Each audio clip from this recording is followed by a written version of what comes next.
Good morning, and I'm really proud and privileged to be here today to deliver the opening address. Thank you, Mr. Brahmam, for inviting me. Brainfeed is doing a remarkable job in putting together the awards and encouraging education leaders. I will just set the tone by talking on visionary and dynamic academic leadership. All of you who are being recognized here are visionary and dynamic academic leaders.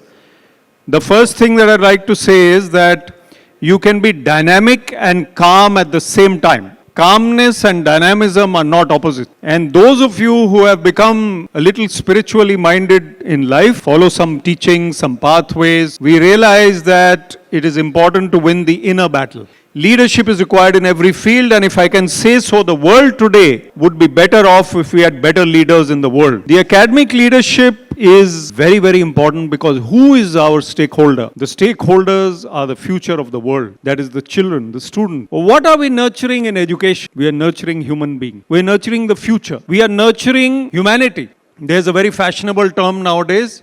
We live in a VUCA world. In a world which is volatile, which is full of chaos, which is not calm. So children of today are growing up in an era of too much happening in their minds.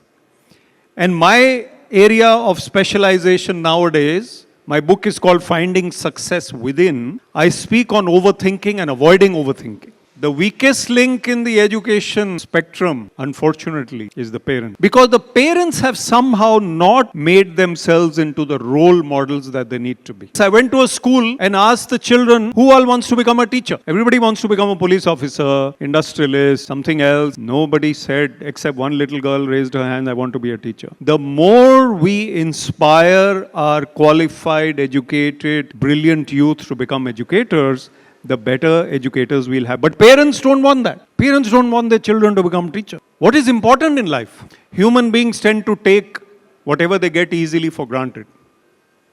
Money and power are not going to give us ultimate happiness. What about fame and popularity? One youngster interviewed me on a podcast. He interviewed me very earnestly, very eagerly. He talked about life, leadership, etc.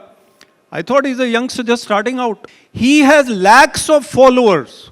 The point is that fame also is not permanent. It is not going to give us that happiness we are seeking.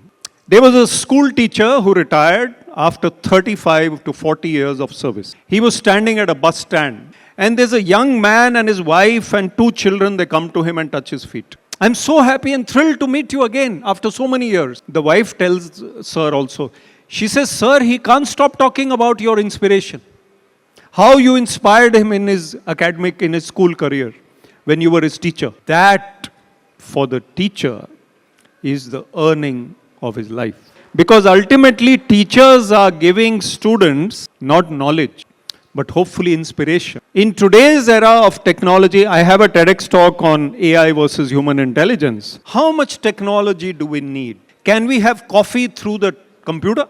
Can we replicate that through AI?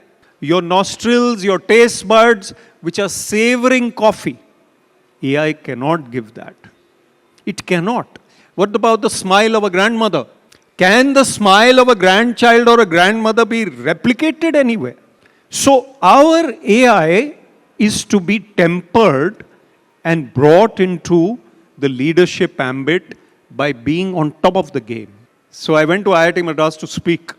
And I find that they are overthinking and they're watching too many reels. And Brainfeed is doing a remarkable job by inculcating, imparting, imbibing the habit of reading. Sir, one voice says, he became the captain of the club and I could not be.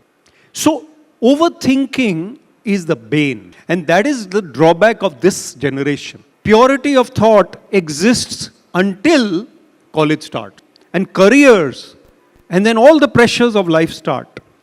And then parents, they're the most depressed because they are under the most pressure, class 11 students of the world, of that age group. We need to be their friend. And academic leaders to introduce meditation in this. 5 minutes, for 5 minutes or 10 minutes, we are all supposed to read, all the teachers.